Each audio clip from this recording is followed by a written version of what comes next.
The story of Stoicism. Welcome to The Still Mind, a journey through Stoicism.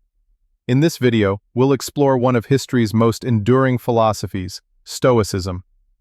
From ancient battlefields to modern-day therapy rooms, Stoicism has guided warriors, emperors, scholars, and everyday people in pursuit of resilience, virtue, and inner peace. Part 1. The Roots of Stoicism. Our journey begins in the bustling agora of ancient Athens. The sun-drenched streets echo with the debates of philosophers and the bustle of merchants. Among them walks Zeno of Citium, a Phoenician trader whose shipwreck left him penniless, but open to new ideas. Zeno's shipwreck wasn't just physical, it was existential. He wandered into a bookshop and began reading Xenophon's Memorabilia, which recounted the teachings of Socrates. He was struck by Socrates' resilience, his calm in the face of adversity. Zeno sought philosophical guidance and soon began studying under the Cynics and other prominent thinkers of the day. Eventually, Zeno began to teach in the Stoa Poikile, the painted porch, a colonnade adorned with elaborate frescoes. It was from this setting that Stoicism derived its name. His philosophy emphasized harmony with nature, the development of self-control, and the pursuit of wisdom above all else. Man conquers the world by conquering himself. Zeno laid the foundation for what would become one of the most influential schools of thought in Western history. But it did not stop with him. The philosophy evolved through the contributions of Cleanthes, Chrysippus, and later thinkers who refined and spread Stoic thought across the Roman world. Part 2. The Four Virtues. Stoicism isn't about shutting off emotion. It's about sharpening perception, becoming aware of how our judgments shape our reality. And at the center of Stoic ethics lie the four cardinal virtues: wisdom, courage, justice, and temperance. Let's explore each of these pillars through history and modern life. Wisdom. Wisdom is the ability to navigate life's complexities through reason and reflection. It's not just intellectual knowledge, it's the insight to know what truly matters. Courage. Courage is not the absence of fear, but the mastery of it. A Roman soldier defending a crumbling empire, a firefighter rushing into a burning building, both are Stoics in action. Justice. Justice in Stoic terms means giving each their due. It requires fairness, honesty, and a commitment to the common good. Temperance. Temperance is moderation, balance between excess and deficiency. It's the artist knowing when a painting is done, the leader who chooses restraint over retaliation. Together, these virtues are the compass of Stoic life. They guide not just thought, but action, not just survival, but flourishing. Part 3. Faces of Stoicism. Seneca, the statesman. We suffer more often in imagination than in reality. Lucius Annaeus Seneca, born in Corduba and educated in Rome, was a man of paradoxes. Philosopher and politician, wealthy aristocrat and advocate of simplicity, Seneca's life was filled with contradictions. He advised one of Rome's most infamous emperors, Nero, while preaching about self-restraint and virtue. But his writings reflect a deep internal struggle, a man who saw the dangers of excess and sought peace within. His letters to Lucilius are full of practical advice: how to face fear, how to die well, how to live a meaningful life. Despite his wealth, Seneca argued that happiness was not found in luxury, but in mastery of self. Epictetus, the slave-turned-teacher. That's not what happens to you, but how you react to it that matters. Born a slave, Epictetus lived in the household of a cruel master.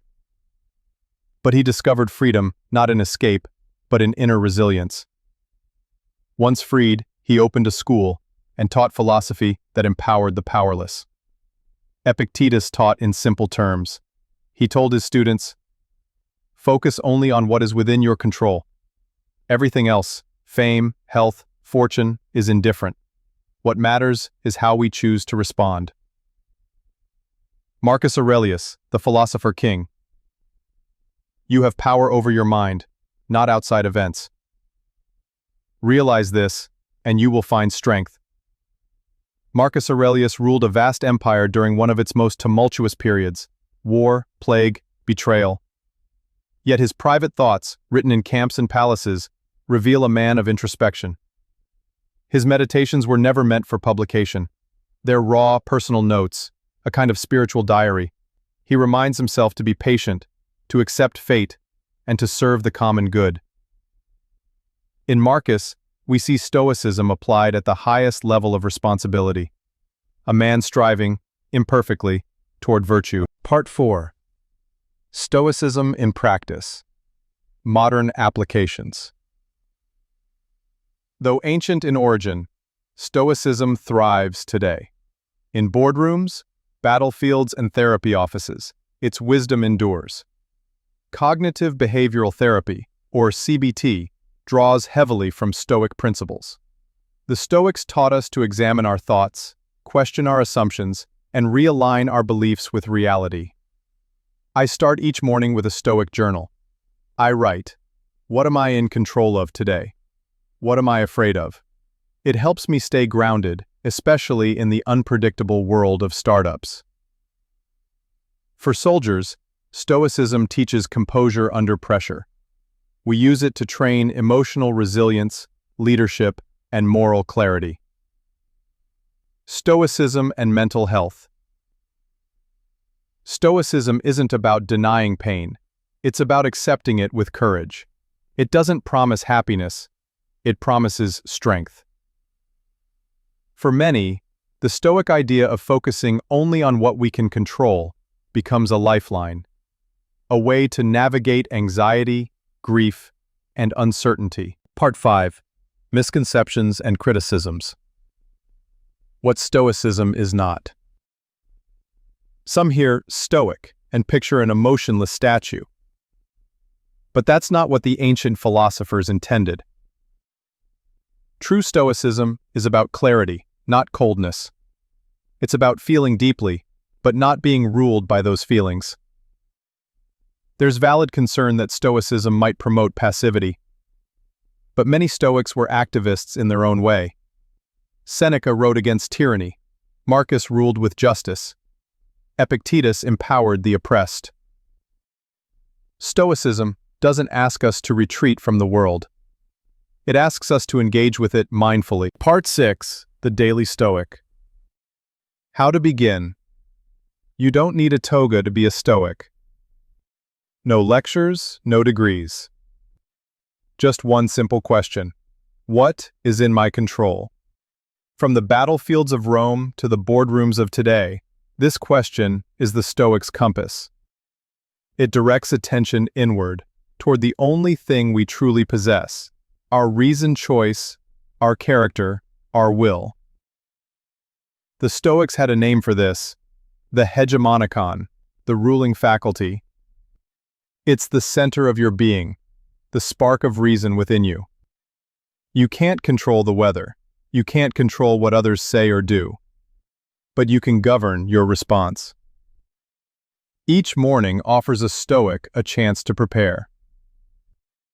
Marcus Aurelius called it pre-rehearsal, a mental warm-up for the day's trials. He wrote to himself, "When you wake up in the morning, tell yourself, the people I deal with today will be meddling, ungrateful, arrogant, dishonest." It's not pessimism, it's inoculation. By rehearsing adversity, Stoics steel themselves, not with bitterness, but with resolve.